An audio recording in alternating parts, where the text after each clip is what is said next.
game, James Worthy. We got Tough Juice, Caron Butler.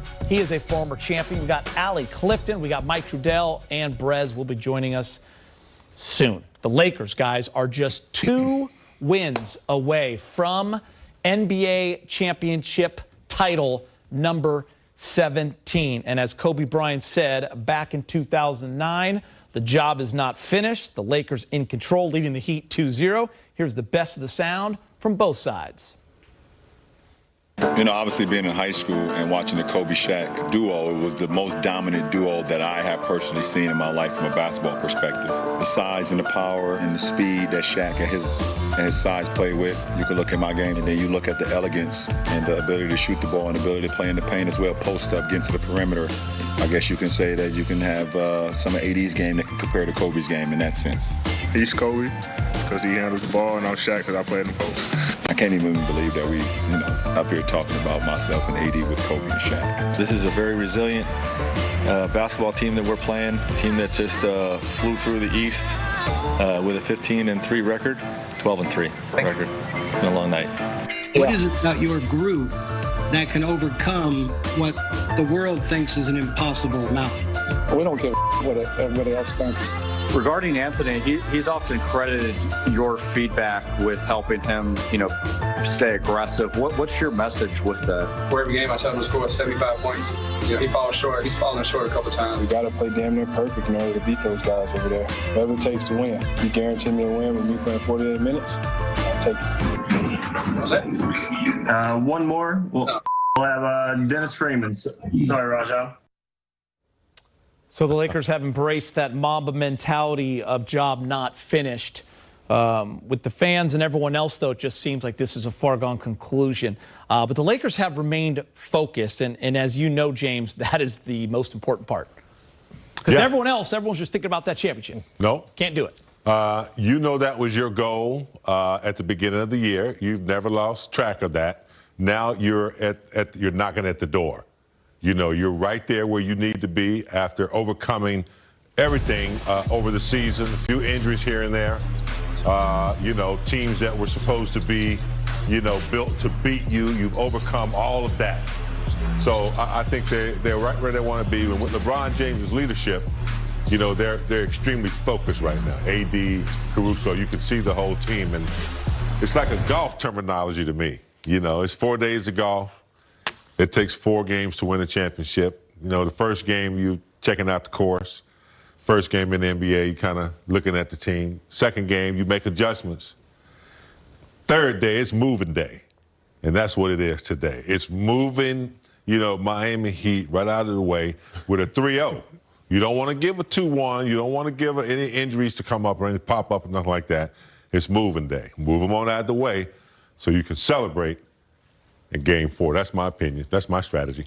Yeah, I think it's not a matter of if, it's just a matter of when. And I think that the Lakers done a remarkable job, to Big Game's point, and to just ushering them out the way. Making sure that they're not feeling any sense of confidence, not putting their guard down with not having 2 of their leading scorers out there. I think that's huge. Just, just taking it straight to them. And LeBron just been, laser focused with his leadership, along with Anthony Davis. Yeah, you see Rondo throwing it up to AD right there. He's been pretty dominant, hasn't he, big game? AD? I mean, obviously there are 2 MVP candidates in the finals here. If things go the way we want them to go and the Lakers go ahead and do what they're supposed to do, he's answered the bell. From beginning of the season until now, he's answered the bell, particularly in the playoffs, is why we bought him here. He stepped up every corner he's turned, dominating. And, I think, 31 and 11 or something like that, and the rebound and shooting a high percentage, knocking down his free throws, blocking shots, affecting the game in all phases. That's what they do. Caron, you mentioned the injuries to the Heat. Bam was hoping to play. He's going to be gone. Goran Dragic, he will be gone. So they are not playing in Game 3. Listen, I'd be lying to you if I didn't say it didn't take the wind out of the sails a little bit. It's been a bummer, but we've seen time and time again in the NBA Finals, key guys get hurt. I mean, you saw Klay Thompson last year, Kevin Durant. You've seen it with Kyrie Irving, Kevin. You've seen it to superstar players, and this hurts the Miami Heat. But the Lakers, they can't worry about that stuff. Look, you cannot care about the injury component to opposing player right now at this point. You have to capitalize on the opportunity that you're fortunate to have. Now look, 2011, I was one of the top leading scorers on the Dallas Maverick team. Nobody felt sorry for us when I went down with an injury, and that's what you've seen in the past, with the Toronto Raptors last season alone. Kevin Durant goes down, Klay Thompson goes down, and they just stuck to the protocol, stayed true to the mission, walked away with a championship, and there you have it. So I think you got to stay true to that. James, you've seen it a couple times. I mean, you saw it in 1989 with Byron and Magic when you were playing the Pistons. You guys were undefeated going into that final. You saw it with yourself when you played the Bulls in 91. I mean, it's part of the game. Yeah. Sometimes it happens, in preseason. Sometimes it happens in the middle of the season. Unfortunately, when it happens in the playoffs, that's the most unfortunate, and there's nothing you can do about it. But I have to say, based on what I've seen the Lakers do thus far in the playoffs, particularly in the Denver series, withstanding game number 2. That could have been a momentum changer. But what they've overcome, with the Rockets and, Denver, and what I saw in game 1, I don't think, and I'm being a little arrogant here on my part, I just don't think Miami, with a healthy squad, maybe they might get one game. Well, they were down 30. Bam, they were down 30. I just didn't see it. I thought the Lakers they've taken care of the toughest challenges, I think. And Miami, I don't think they would have had a chance. I agree. Game 3 of the NBA Finals coming up at 4:30. For the latest, let's check in with the Lakers reporter, Mike Trudell. What's happening, guys? Totally fair there, big game, right? The Lakers, when they brought their A game all year, nobody was at that same level as they were. 4-1 in each of the Western Conference rounds, and then, of course, you saw how they controlled Game 1 of this series leading into Game 2. And now here we are at Game 3.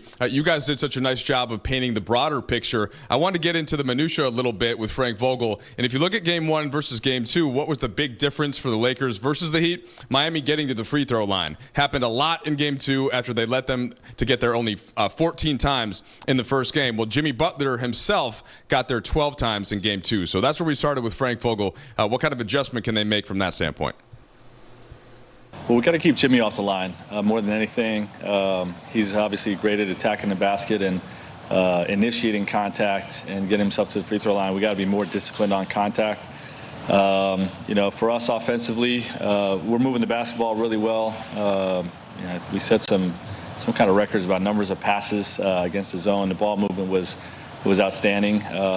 We just got to make sure that we're attacking the paint enough so we can get to the free throw line as well. Coach Spoelstra just confirmed that there's going to be no Bam or no Dragic again in this one, Frank. Is there a certain level of just competitive disappointment that goes with that as much as you separate that from the game plan? Yeah, I don't really invest in that. I just honestly, I identify with who's going to be on the floor and how do I beat them. I don't really have an emotional reaction to whether guys are in or out. I know the guys that are going to be playing for the Miami Heat are capable of beating us tonight, and I just keep my focus there. Frank, you didn't have Rajon Rondo in the first round, and his stretch of basketball basically since you got him back up into Game 2, where it might have been his best game of the playoffs, has been a big part of your success. Do you buy into the whole playoff Rondo thing, and just how important has he been to this run up to this point? He's been vital to this, to our run up to this point. There's no question about that. We're not here without him playing at such a high level. I personally don't really like the playoff Rondo thing because it implies that he's not good in the regular season, and he's been good for us all year. Obviously the great players are going to play their best in the playoffs. That's no different with Doe. And, but like I said, he's been consistent and really good for us all year. All right, guys, I especially like that second answer from Frank Vogel. You cannot get him off of his focus, right? Doesn't matter who's in, who's out. He's preparing the best game plan possible to try to get a win that night. That's it. That's the only thing on his mind. And so for tonight, that's Game 3 against a Bamless and Dragic-less Miami Heat. All right, thank you, Mike. Appreciate that. Plenty more ahead here on Access Sportsnet. Lakers, KCP getting warmed up in the bubble. The Lakers let it fly in Game 2, setting an NBA record with 47 three-point attempts. KCP took 11 of them. We're coming back with more after the break, but first, a playoff classic from the Mamba. Bryant with the save. Oh, you got to get a shot here. Final seconds. Bryant for the win. Bang!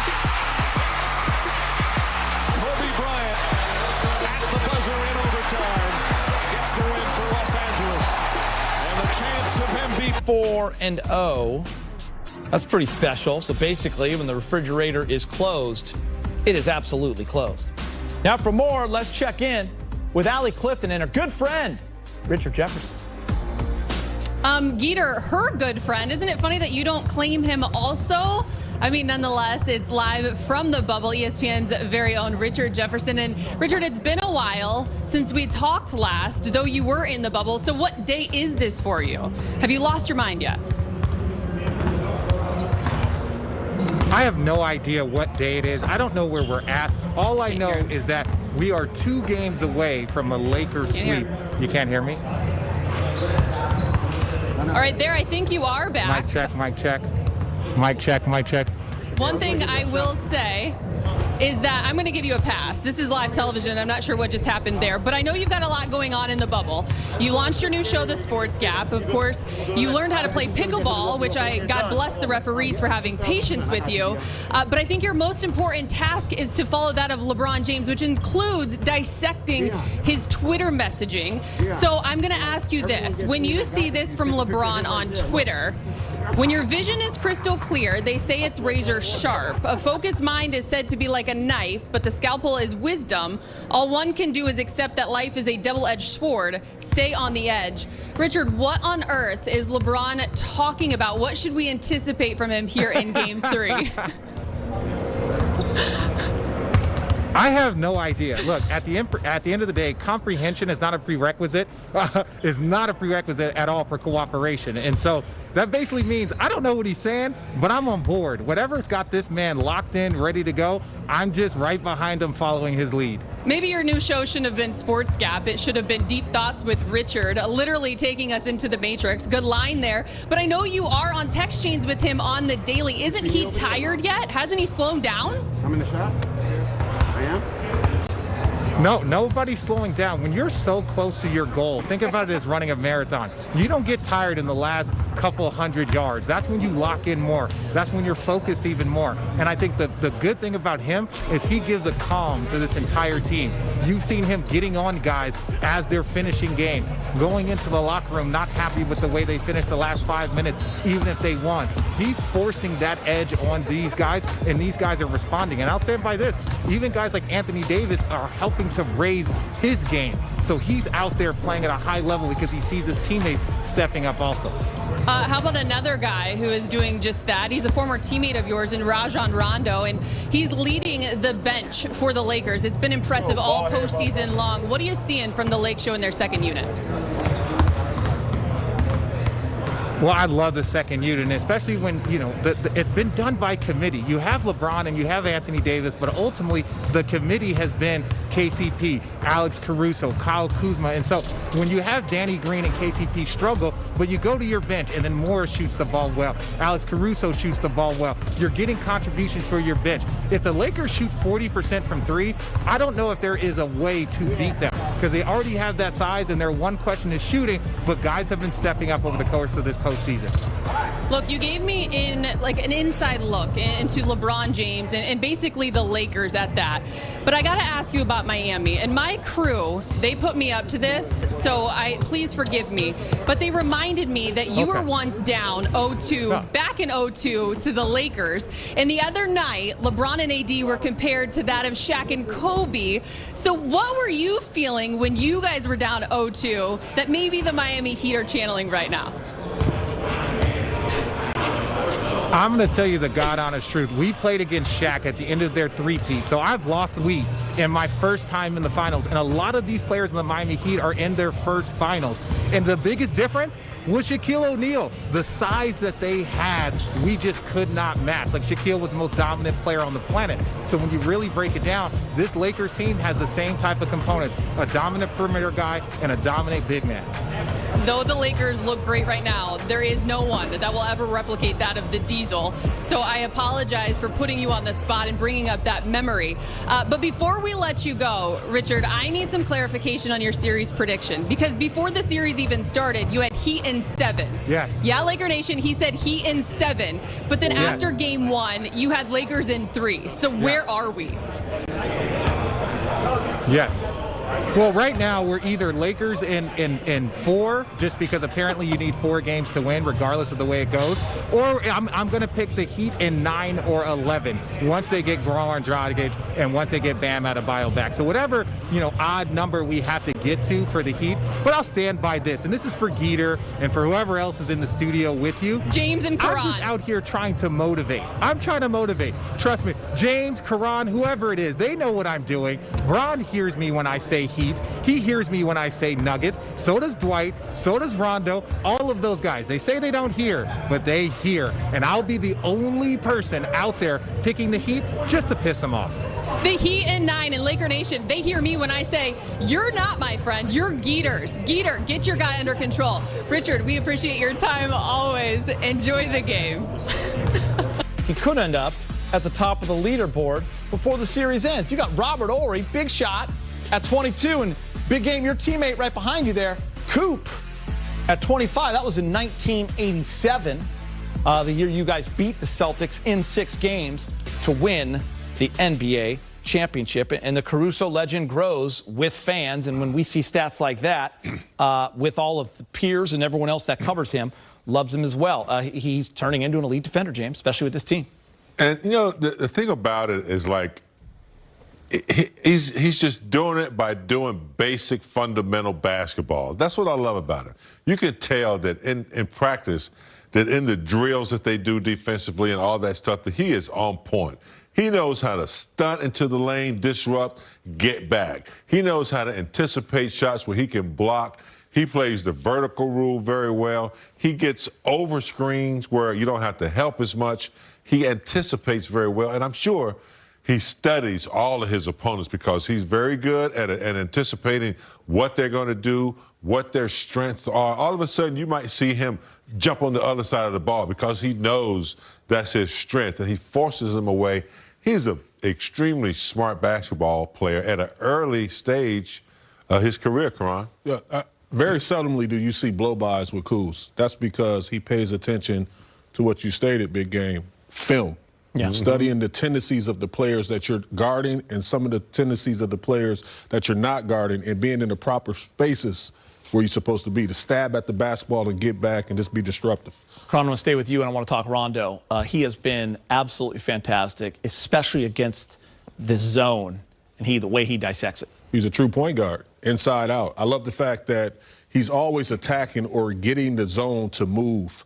And that's the tough part of it. Traditionally, when you see a zone defense, everybody goes away from their offense. They're standing around, they're ball watching. But I love about Rondo is that he's getting into the teeth of the zone. He's getting it back outside. If you give him the open opportunities, he's connecting on the outside shot. And he's just penetrating and just keeping that zone moving and always finding the blind spots in the zone. And I love the fact that sometimes with Anthony Davis or Rondo or LeBron, you have the best playmakers in all of basketball inside that zone making the decisions. I love what James said the other day, that if all the coaches just left the bubble, he'd still feel good because Rondo would be leading the charge. He's like, it's like having a coach. And then, James, when you look at that, but then also what he's doing for this team and what he's adding, you look at his 3-ball from the wing, his hot spot, 11 of 18, James. We're going to show his little shot chart and what he's been doing. Pretty incredible numbers right there. Red hot is what that means, big game. Cooking. I mean, cooking. We talk about him only, coming back to the bubble after being off 6 months. He had some really nagging injuries, hand injury, a couple, one after the other. What we haven't talked about a lot about, I saw him, early with his shirt off. This brother got in such great shape He is in shape, better than I've ever seen him. And they say he's been doing yoga most of his life. Yeah. And so he's always been in perfect shape. He came back in greater shape. And obviously, you know, with his knowledge of the game, all that came back to him. He had nothing holding him back, no nagging injuries, no extra therapy that he had to, you know. So you got 100% healthy Rondo in better shape. And like you said, Gita, came back a better three-point shooter. Amazing. Yeah, you saw that hot spot at 11 of 18. Pretty incredible from that wing. And Karan, Laker Nation, it's okay to say, I'm sorry to Rajon Rondo because caught a lot of flack. I've been saying that over the last 2 years. I know. Yeah, it's time for you to tell everyone right now. Brez, where you at, Brez? Has the vibe? Brez, where you at? Hey, the vibe has switched quickly, hasn't it? Oh yeah, Rondo's my guy. Yeah, he was my guy before he was your guy. He was your third cousin. He was my first cousin. Blood. I'm just putting it out there. Third cousin that you never met?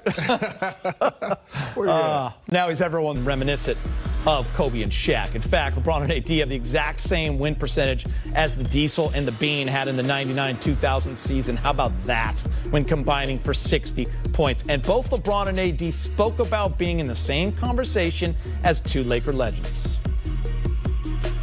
You know, obviously being in high school and watching the Kobe-Shaq duo, it was the most dominant duo that I have personally seen in my life from a basketball perspective. Hadn't seen, obviously, we knew the force that Shaq brought to the table, but the elegance and force that Kobe played with as well. They were very dominant in what they did on the floor, on both sides of the floor.